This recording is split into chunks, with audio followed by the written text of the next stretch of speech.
রাহুল, ওমা শোনো, এই ভাঙাচুরো সাইকেল আমি কলেজে যেতে পারবো না, আমার লজ্জা লাগে। এখনকার ছেলেপিলেরা দেখো বাইক আর স্কুটি নিয়ে কলেজে যায়, আর আমার পরিস্থিতি দেখো, এই ভাঙাচুরো সাইকেল আমার কলেজে যাচ্ছিবে।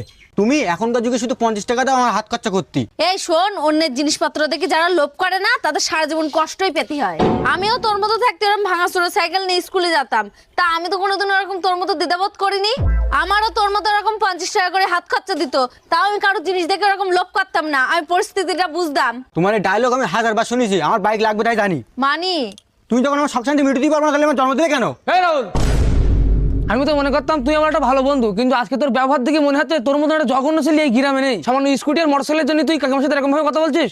কই কাকিমাও তো তোর মতন পয়সা সাইকেল নিয়ে স্কুলে যেত, 50 টাকা পকেট খরচা করতো, সে তো কোনোদিন দ্বিধাবোধ করেনি। নয়, তুই এই বিষয়ে কিছু জানিস না, এর মধ্যে কথা বলতে আসবি না একদম। তুই কি জানি না, আমি এখানে দাঁড়াইতে সব শুনলাম স্কুটি আর মোটরসাইকেল নিয়ে কন্ট্রোল করছি কাকিমার সাথে। কাকিমাও তো একটা সময় এই ভাঙাচোরা সাইকেল নিয়ে আর 50 টাকা হাত খরচা নিয়ে স্কুলে যেত, কই তখন তো সে তার বাবা মার সাথে কন্ট্রোল করেনি। এ মাথা মোটা,